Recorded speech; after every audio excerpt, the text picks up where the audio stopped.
नमस्कार विद्यार्थी मित्रांनो, आजच्या व्हिडिओमध्ये आपण डिफरन्शियल इक्वेशन या टॉपिक मधला जो पॉइंट आपण चालू केलेला आहे, सोल्युशन ऑफ डिफरन्शियल इक्वेशन, तर या पॉइंट मधला आपण पार्ट बघणार आहोत. तर सुरुवातीला आपण डिफरन्शियल इक्वेशनचं सोल्युशन म्हणजे काय पाहिलेले आहे. तर डिफरन्शियल इक्वेशनचं सोल्युशन म्हणजे त्या डिफरन्शियल इक्वेशनमध्ये जे व्हेरिएबल्स आहेत त्या व्हेरिएबल्स मधलं असं रिलेशन की ते रिलेशन दिलेलं डिफरन्शियल इक्वेशन सॅटिस्फाय करते. अशा रिलेशनला आपण त्या डिफरन्शियल इक्वेशनचं सोल्युशन म्हणतोय. मग या सोल्युशनचे आपण दोन प्रकार अभ्यासलेले आहे. पहिला प्रकार म्हणजे जनरल सोल्युशन आणि दुसरा म्हणजे पर्टिक्युलर सोल्युशन. मग जनरल सोल्युशनचे एक्झाम्पल्स मागच्या व्हिडिओमध्ये आपण बघितलेले आहे की सुरुवातीला जे सोल्युशन आपल्याला मिळतं त्या सोल्युशनला आपण जनरल सोल्युशन म्हणतोय आणि की ज्याच्यामध्ये कॉन्स्टंट ऑफ इंटिग्रेशन असतो ते म्हणजे जनरल सोल्युशन.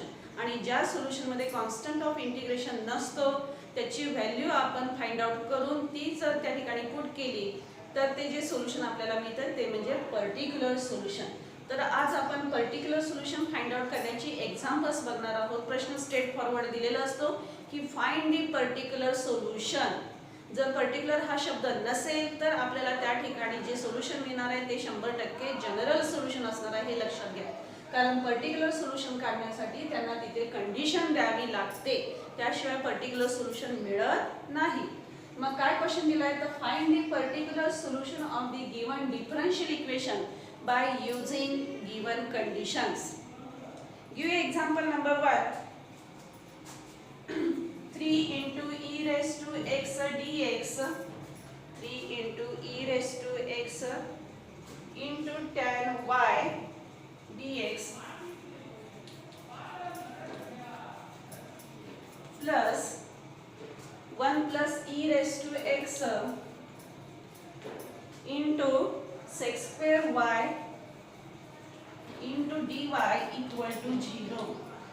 हे डिफरन्शियल इक्वेशन आपल्याला सॉल्व करायला सांगितलं आणि त्याची पर्टिक्युलर सोल्युशन व्हॅल्यू काढायला सांगितलेलं आहे. When x is equal to 0 and y is equal to pi.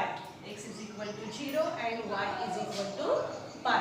आता हे जे डिफरन्शियल इक्वेशन आहे डिफरन्शियल इक्वेशन ऑर्डर किती आहे? First order, first degree differential equation आहे. मग सॉल्व करण्यासाठी सुरुवातीला जसं जनरल सोल्युशन आपण फाइंड आउट करतो त्याच पद्धतीने व्हेरिएबल सेपरेबल फॉर्म नुसार सोल्युशन याचं आपण फाइंड आउट करणार आहोत आणि नंतर पुढची प्रोसेस आपण बघूया.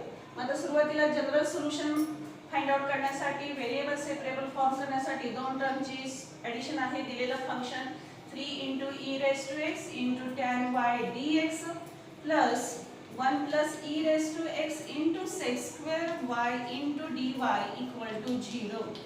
व्हेरिएबल सेपरेबल फॉर्म करण्यासाठी ही जी टर्म आहे प्लस आहे ती ट्रान्सफर केली left to right. It is subtract. Therefore 3 into e raised to x into tan y dx is equal to minus of 1 plus e raised to x into sec square y into dy. Next here is dx. Here ज्या term e x च्या असतील त्या term आपण इकडे transfer करूया. ही 1 plus e raised to x x या variable मधली term आहे, इकडे ट्रान्सफर केली डिवाइड होईल आणि इकडची tan y ही y मधली टर्म इकडे ट्रान्सफर केल्यानंतर डिवाइड होईल. Therefore we get 3 into e raised to x upon 1 plus e raised to x into dx is equal to minus of sec square y upon tan y into dy. आणि हाच आपला variable separable form झालेला आहे. dx चा coefficient पूर्णपणे x मधला, dy चा coefficient पूर्णपणे y मधला. प्रोसेस नुसार आपण दोन्ही बाजूचं इंटिग्रेशन घेऊ शकतो. Integrating on both sides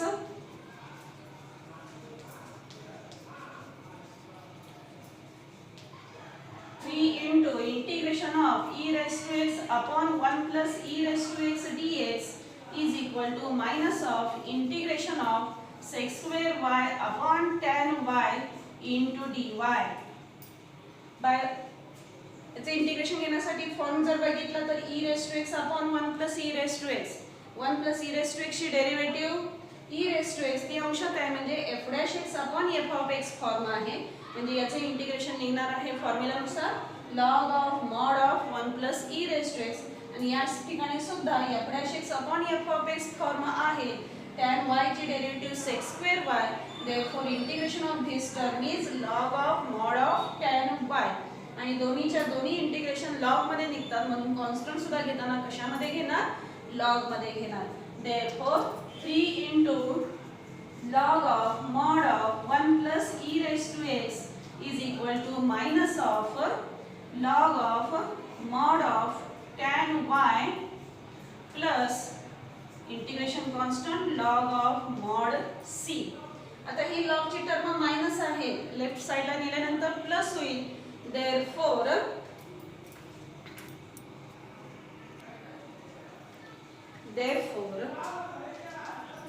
3 into log of mod of 1 plus e raised to x minus log of mod of tan y is equal to log of mod c. या ठिकाणी log ला multiplied 3 आहेत. लॉगच्या प्रॉपर्टीनुसार 3 पॉवरला जातील आणि दोन लॉगची subtraction म्हणजेच आपण त्यांची डिव्हिजन घेऊ शकतो. therefore we get log of mod of 1 plus e raised to x into minus आहे इकडे प्लस होणार आहे आणि दोन लॉगची addition. therefore we get multiplication of these two terms log of mn is equal to log of mod of c. दोन्ही बाजू equal आहे, दोन्हीचा लॉग आहे, दोन्ही टर्म मॉड मध्ये आहेत. कॅन्सल केल्यानंतर we get or comparing we get 1 plus e raised to x bracket cube into tan y is equal to c, and this is the general solution of the given DE. Is the general solution of DE. आपल्याला general solution नाही विचारलेलं, आपल्याला विचारलेलं आहे particular solution. मग त्याच्यासाठी ज्या दिलेल्या कंडिशन्स आहेत त्या पुट करूया. By given we put x is equal to काय व्हॅल्यू दिलेली आहे, x is equal to 0 and y is equal to pi in equation 1. म्हणजे इक्वेशन नंबर 1 सोल्युशन जे मिळाले त्याच्यामध्ये ज्या ज्या ठिकाणी व्हेरिएबल x असेल त्या ठिकाणी 0 पुट करूया आणि ज्या ज्या ठिकाणी y असेल त्या त्या ठिकाणी पाय पुट करूया. therefore 1 plus e raised to 0 bracket cube into tan pi equal to c, and we know that e raised to 0 1 plus 1 2 cube is 8 into tan of pi म्हणजे 180 डिग्री. tan 180 0 into something 0 येणार आहे. therefore c is equal to 0. म्हणजे हा जो constant of integration आहे त्याची value आपल्याला या ठिकाणी काय मिळालेली आहे, 0 मिळालेली आहे. मग आता ही जी व्हॅल्यू मिळालेली आहे कॉन्स्टंट ऑफ इंटिग्रेशन c ची, ती व्हॅल्यू ह्या इक्वेशन नंबर 1 मध्ये पुट केली तर आपल्याला ह्या दिलेल्या डिफरन्शियल इक्वेशनचं सोल्युशन मिळेल आणि ते कोणतं असणार आहे, पर्टिक्युलर सोल्युशन असणार आहे. therefore 1 from equation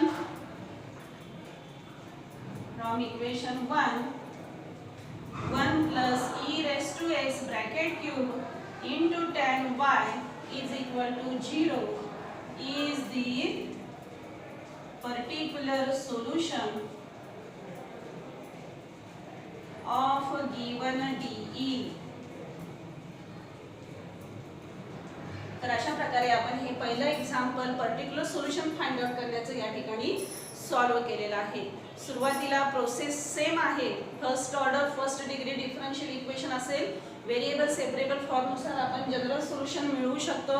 त्या इक्वेशनला नंबर 1 दिलेला आहे, त्या इक्वेशन मध्ये गिवन कंडिशन नुसार x आणि y ची व्हॅल्यू पुट करून c या कॉन्स्टंट ची व्हॅल्यू मिळवलेली आहे आणि ती व्हॅल्यू पुन्हा त्या दिलेल्या आपण जे इक्वेशन नंबर 1 मानलेलं आहे त्या इक्वेशन मध्ये पुट केली तर आपल्याला जे सोल्युशन मिळते ते म्हणजे कोणतं असणार आहे, पर्टिक्युलर सोल्युशन असणार आहे. तर अशा प्रकारे आपण या ठिकाणी हे इक्वेशन सॉल्व करून सोल्युशन फाइंड आउट केलेलं आहे.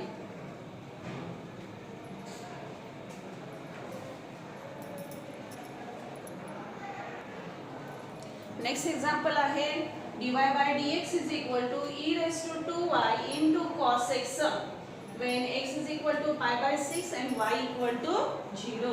तर हे जे डिफरन्शियल इक्वेशन आहे फर्स्ट ऑर्डर फर्स्ट डिग्री आहे, त्यामुळे या डिफरन्शियल इक्वेशनचं सोल्युशन आपण व्हेरिएबल सेपरेबल फॉर्मनुसार काढू शकतो आणि ते जनरल सोल्युशन मिळाल्यानंतर त्याच्यामध्ये x आणि y च्या व्हॅल्यू पुट करून c या कॉन्स्टंटची व्हॅल्यू काढून ती इक्वेशन नंबर 1 मध्ये पुट केली की आपल्याला पर्टिक्युलर सोल्युशन मिळून जाईल. ठीक आहे, आपण सोडूया.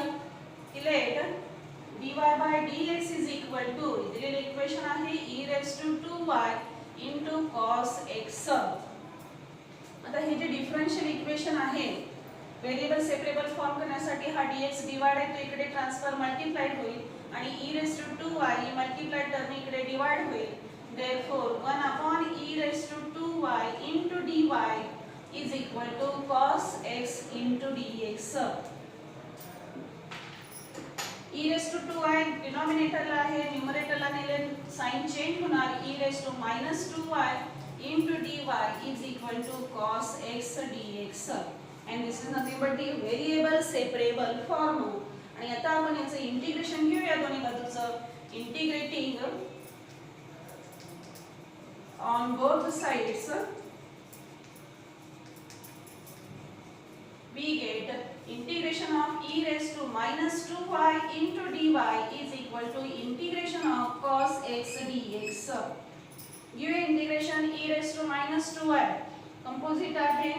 First integration is e raised to minus 2y and y चा coefficient divide -2 is equal to cos x integration sin x and plus integration constant c. या ठिकाणी कॉन्स्टंट ऑफ इंटिग्रेशन लॉग मध्ये घ्यायची गरज नाही, कारण कुठेही लॉग मध्ये आणि सगळ्याच्या सगळ्या लॉग मध्ये जर आले इंटिग्रेशन तरच कॉन्स्टंट हा लॉग मध्ये घ्यायचा आहे, तर नाही. आणि हेच आहे जनरल सोल्युशन. त्याला इक्वेशन नंबर 1 देऊया. by given we put x is equal to pi by 6 and y is equal to 0 in equation 1. Equation 1 मध्ये ज्या ज्या ठिकाणी x आहे त्या ठिकाणी pi by 6 that is 30 degree and y is equal to 0. therefore e raised to minus 2 into 0 upon minus 2 is equal to sin of pi by 6 plus c. Calculation करूया. 2 into 0 0 e raised to 0 1 1 upon minus 2 therefore minus 1 upon 2 is equal to pi by 6 that is 30 degrees sin 30 is 1/2 plus c. 1/2 plus आहे transfer केले minus होतील. therefore c is equal to minus 1/2 minus 1/2 and therefore c is equal to minus 1. तर अशा प्रकारे या c या constant of integration ची value आपल्याला मिळालेली आहे c equal to -1/2. and from equation 1 e raised to minus 2y upon minus 2 is equal to sin x plus minus 1 is the particular solution of the given DE. Is the particular solution of given DE. तर अशा प्रकारे आपण हे दिलेलं differential equation solve करून त्याची particular value सोल्युशनची value या ठिकाणी फाइंड आउट केलेली आहे. नेक्स्ट नंबर 3 इक्वेशन घेतलेला आहे e raised to y plus 1 into cos x plus e raised to y into sin x dy by dx is equal to 0 when x is equal to pi by 6 and y is equal to 0. ठीक आहे. दिलेलं equation जर बघितलं तर again it is a first order and first degree differential equation. To solve this we use the variable separable form method that is x into dx plus or f of x into dx plus g of y into dy. x ला dx ला multiplied पूर्णपणे x मधल्या term, dy ला multiplied पूर्णपणे y मधल्या term, असा variable separable form आधी मिळवूया, नंतरचं पुढचं कंटिन्यू करूया. या सोल्युशन मध्ये late e raised to y plus 1 into cos x plus e raised to y into sin x dy by dx equal to 0. Second term plus आहे, transfer केली minus होईल. therefore e raised to y plus 1 into cos x is equal to minus of e raised to y into sin x into dy by dx. dx इथे divide आहे, इकडे transfer केल्यावर multiplied होईल. therefore cos x sin x divide होईल upon sin x into dx is equal to minus of e raised to y upon e raised to y plus 1 into dy, and this is nothing but the variable separable form. Give integration, integrating on both sides, integration of cos x upon sin x into dx is equal to minus of integration of e raised to y upon e raised to y plus 1 into dy. Integration form बघितलं तर cos x upon sin x, sin x चे derivative cos x, f dash x upon f of x format. Integration येणार आहे log of mod of sin x, याचं सुद्धा integration log of mod of e raised to y plus 1, कारण छेदाचे derivative अंशात आहे e raised to y चे e raised to y plus 1 चे डेरिव्हेटिव्ह 0 म्हणजेच e raised to y. therefore log of mod of sin x is equal to minus of log of mod of e raised to y plus 1 plus integration constant log of mod c, कारण integrations all in log form, so constant of integration is in log form. This term is minus, transfer to the left sides, it is plus. therefore log of mod of sin x plus log of mod of e raised to y plus 1 is equal to log of mod c. दोन लॉगची बेरीज आहे, काय घेणार आपण त्याचं multiplication. therefore log of mod of sin x into e raised to y plus 1 is equal to log of mod of c. दोन्ही बाजू equal आहे, दोन्हीकडचा लॉग आहे, दोन्ही टर्म मॉड मध्ये आहेत. कंपेअर करून e raised to y plus 1 is equal to c. This is equation number 1 and this is the general solution. By using sin x into e raised to y plus 1 equal to c. By using or by given we put x is equal to pi by 6 and y is equal to 0 in equation 1. therefore sin of pi by 6 into bracket e raised to 0 plus 1 equal to c. Here is again pi by 6 is nothing but 30 degrees. Sin 30 is 1/2 into bracket e raised to 0 is 1 plus 1 equal to c. Therefore 1/2 into 1 plus 1 is 2 equal to c.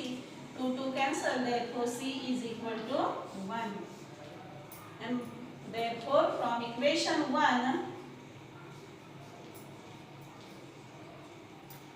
मध्ये c ची value put केली तर sin x into bracket e raised to y plus 1 is equal to 1 is the particular solution of the given DE. तर अशा प्रकारे आपण या दिलेल्या डिफरन्शियल इक्वेशनचं सोल्युशन, कसलं सोल्युशन, पर्टिक्युलर सोल्युशन आपण फाइंड आउट केलेलं आहे. तर अशा प्रकारे हा पॉइंट आपण या ठिकाणी बघितलेला आहे, solution of differential equation. First solution is general solution and by putting the values of constant of integration by given conditions we get the solution which is known as particular solution की ज्याच्यामध्ये constant of integration नसतो. ठीक आहे, आपण या ठिकाणी थांबूया.